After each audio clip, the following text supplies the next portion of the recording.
Of late, we've seen Malaysians are started to adopting both hybrid and EVs.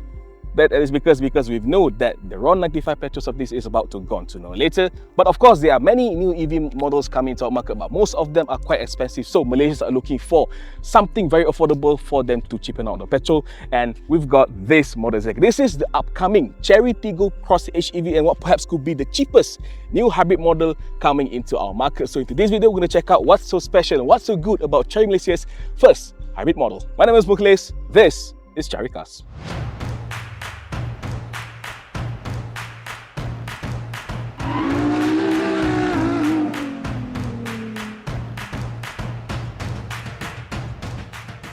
Alright, a bit of a background for the new Tiggo Cross HEV. This is essentially based on the facelifted Chery Tiggo 4, where it's also known as Chery Tiggo 5X in certain markets. Okay, in terms of design, you can see it looks pretty much the same as other Chery Tiggo models. Essentially, this is a smaller version of the Chery Tiggo 7 Pro that we've already got here in our market. Okay, at the front here, you can see it gets a very typical Tiggo design featuring these sharp LED headlights, and you also notice there's a vertical LED DRLs running on the either side of the front bumper. Okay, at the front here, of course, you still got the same hexagonal front grille design with this diamond-studded insert pattern that looks very typical, but at the same time, it really helps people to recognize that this is a Tiggo model. Okay, if you move a bit to the side, you can see this car for the HEV model, it comes with this 17-inch alloy wheels instead of 18-inch units used on the turbo model.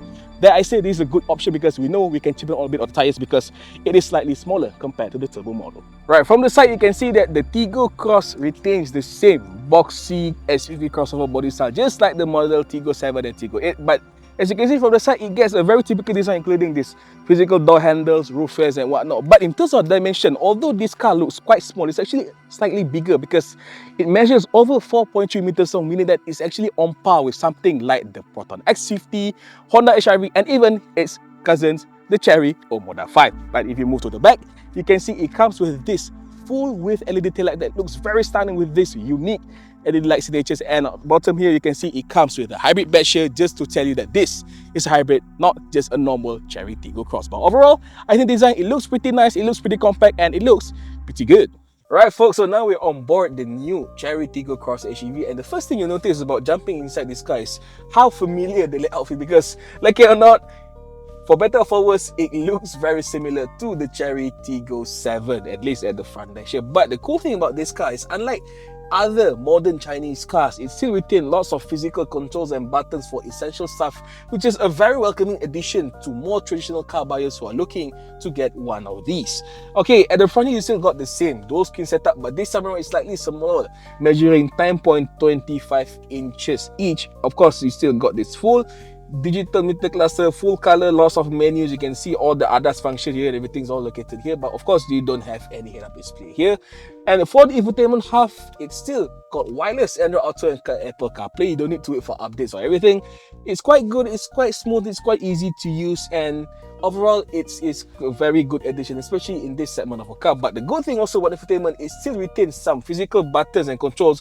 As you can see down here, you got buttons for the power mode, the home button and everything, which is quite good to see in Chinese car. And to make it slightly better, you even got a third dedicated control panel display just for the climate adjustment, so you don't need to fiddle around the infotainment to adjust the climate control inside this car. This is a very, very, very good thing to have, especially in Chinese car, and it's about the same application we've seen in Korean cars like the Kia Sportage. You also got buttons to adjust the air temperature, the fan speed and everything, which is very good. Okay, in terms of seating, the two front seats are these semi-bucket sporty front seats wrapped in this faux leather, but unfortunately only the driver's side got the power adjustment, meaning that passenger side only got 4-way manual adjustable. And of course, also unfortunate, no ventilated functions for either two of the front seats here, but of course it's quite a given considered the entry-level SUV of this car. But other than that, lots of premium materials can also be found. You got lots of soft touch materials included on the armrest, on the door cards, on the front dash and everything. So it does feel quite premium compared to some of its Japanese rivals out there. But The one thing I don't like actually is the use of the piano black accent at the center console stack here, because you can see it attracts lots of fingerprints and it can get very reflective, especially in sunny like this, and it can actually distract you from driving because it's very reflective. But other than that, I quite like it. Of course, you've also got this leather wrap steering wheel with lots of buttons and everything, but other amenities include you got wireless charger down here 2 USB charging ports, you got ambient lights, which is quite good to see, and a 6-speaker audio system, which are not the Sony speakers used on the Chery Tiggo, but they're still quite good. And if you notice, this car doesn't come with a sunroof, which I think is a good thing because Malaysia is hot. You don't need a sunroof, and you can also chip it out by not having to install a window tint for your sunroof, so you save up a few money out there. So overall, the cabin is quite good. Although it's missing some amenities, it's still more premium than some of the rivals out there. Alright folks, as you can see, life at the back seat of the Chery Tiggo Cross HEV is surprisingly quite an okay one, because of course, like I mentioned earlier, although this car looks quite small from the outside, the inside cabin is actually okay. It's not really that spacious, but it's more spacious than you thought it is. Okay, as standard, the front seat has been adjusted to my driving position. As you can see, I still got quite a decent legroom, and headroom is also quite ample. I'm standing 175 cm tall, so in terms of space, I think 2 adults can sit at the back here comfortably. But one good thing also about this car, you can see the floor is almost flat, so in theory, if you got enough space, you can just snug one child passenger at the center here. Okay, in terms of amenities, you still got the same fake leather upholstery as the front seats for the back one, but unfortunately you cannot adjust the reclination angle for this car. I mean, space is quite limited inside here, but you still got amenities like this single rear aircon vent and one USB-A charging port. Although there's only one, but I think for such a small car, it's quite rare to see it comes with a dedicated rear aircon vent. Usually you need to share it with the front passenger, but in this case, not so. But unfortunately, in terms of fit and finishes compared to the front seat, the rear part, you can see they got lots more plastic, hard plastic material, which I think is a bit okay. I mean, it's a cost-cutting measure. But one good thing, if you notice that the door cuts here, it comes with this.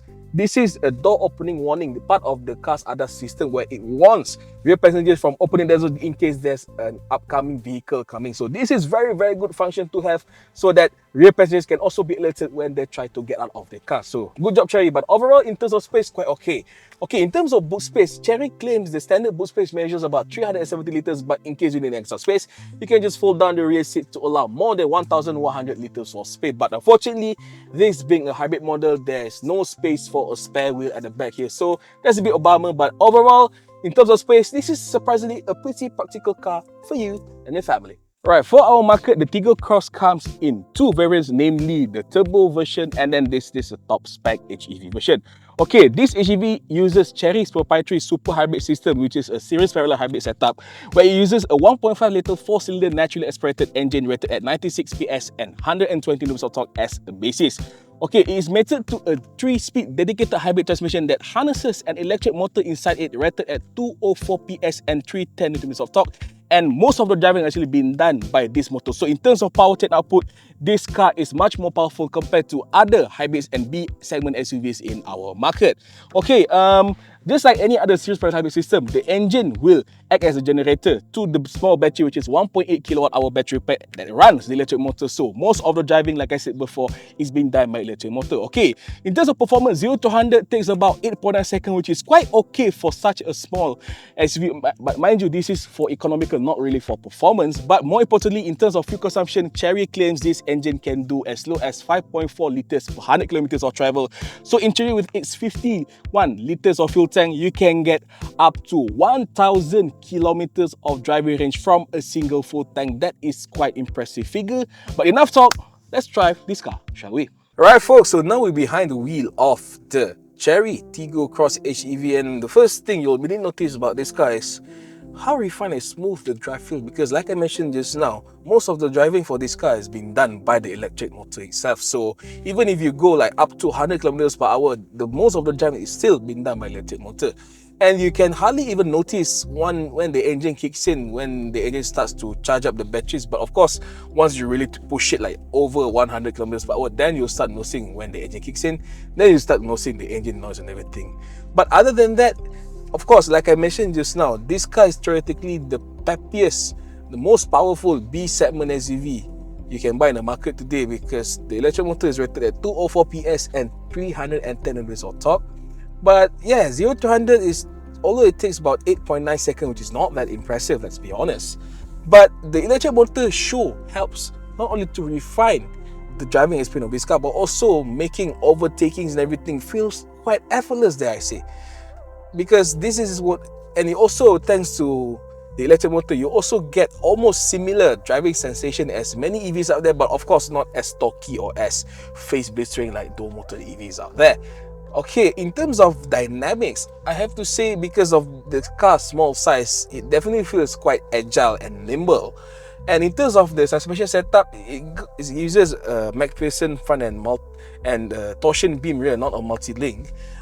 Just like many other Chinese cars, it's tuned more on the softer side, but it's not way too soft or too jelly-like feel, and it's quite firm in corners and everything. I mean, of course, this is still an SUV, so you're still susceptible to some lean and body rolls on corners, but I have to say, because this is of the small size, it feels quite engaging, dare I say. But the only lackluster thing about this car is that, just like many other Chinese cars of late, the electric power steering system still feels just slightly disconnected. Even now, I'm currently using the sport steering mode. It doesn't really feel that engaging, or it feels pretty light and pretty empty.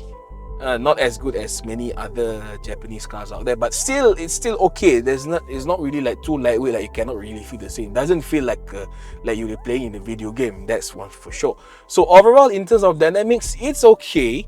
Of course, you cannot really compliment it a lot because this is not a performance-ish car, it's more economical. But I have to say, the small size of this car really makes it a quite fun thing to have, and the electric motor just makes the whole driving experience a bit more refined. So overall, in terms of driving, not bad actually.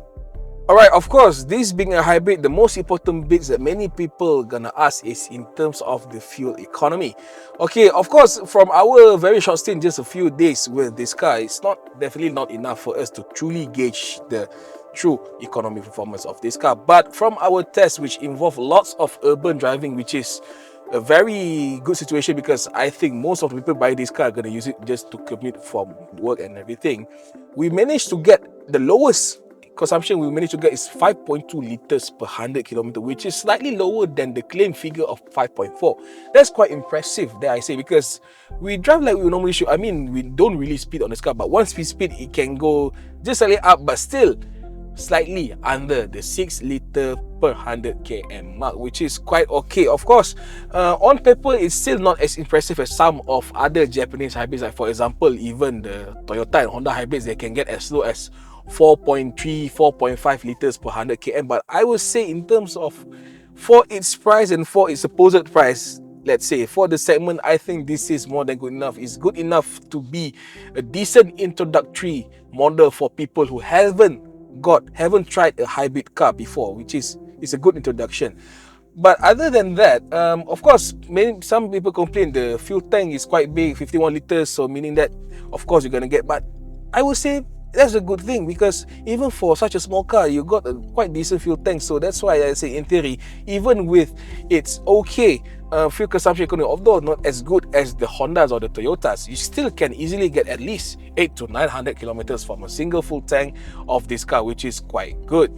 But should we get another opportunity next time with this car, we're definitely going to test it for the long range time. Maybe we go somewhere out of state to really test the true full economic capabilities of this car. But overall, in terms of town driving and everything, this car is more than good enough. And of course, this being an HEV, you don't need to hassle around to charge this car and everything, because it charges by itself. That's quite a good addition as well. Okay, in terms of safety, of course, just like many other Chinese cars, the Tiggo Cross HEV here is packed with both active and passive safety features. I mean, even if you compare to some of its more expensive adversaries, this car certainly got more comprehensive safety features, which is quite good to see. Okay, in terms of passive equipment, you got same thing like 7 airbags, you got like the stability control, traction control and everything, hill assist control, everything is dialed in here. But like I said, this car doesn't have a spare wheel, but you still got a TPMS tire pressure monitoring system for you to check the tire pressure in your car. Okay, in terms of others, you got all the amenities like adaptive cruise control, autonomous emergency braking, blind spot detection, lane keeping assist, and even rear cross traffic alert and braking, which is quite good to have, because if you reverse the car in a blind spot, it will brake automatically if it detects any passing vehicles out there, which is quite good to have, especially in this entry level SUV segment, something that you don't really see most of the times.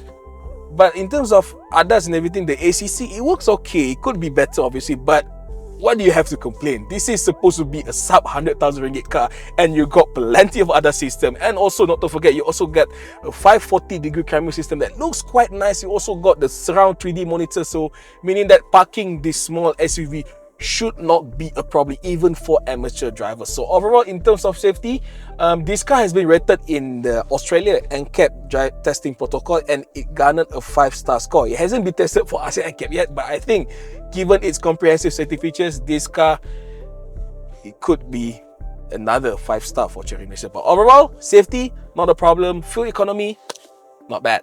Alright, so in conclusion, not only the Chery Tiggo Cross HEV ticks all the right boxes when you see the on-paper specs, but after driving this car for a couple of days, I have to say this new hybrid-powered SUV is a very viable option for those who are looking to change or trade their full combustion car for something a bit electrified in the midst of the petrol subsidy rationalization. Of course, you can say that maybe the amenities and the specs are not too comprehensive like its bigger Chery Tiggo cousins, and even the hybrid system is quite good, but maybe it's not as mature or as well known as many other Japanese hybrid systems in our market. But I have to say, this car is still quite a good option for those who just want to try out not only a car from Chery but also a hybrid, because we know China is quite good in this NEV market sector. Okay, as of recording, we have yet to know the exact prices because this car has yet to be launched, because according to Chery Malaysia, they're going to launch this car sometime later in June or July this year. Okay, of course, if you look at Chery Malaysia's current product roster, you can see the cheapest model they got currently is the Chery Omoda 5C variant, which is the entry-level variant. And should Chery Malaysia decide to position the Tiggo Cross slightly below the Omoda 5, then there's a high chance that this hybrid-powered BSUV could be priced lower than the 100,000 ringgit mark, thus making it one of the cheapest, if not the cheapest, new hybrid model you can buy here in Malaysia today. But if they can do it, and I think this car is definitely a no-brainer choice for those who are looking to try out hybrids for the first time. So, in other words, the Chery Tiggo Cross HEV, boleh beli.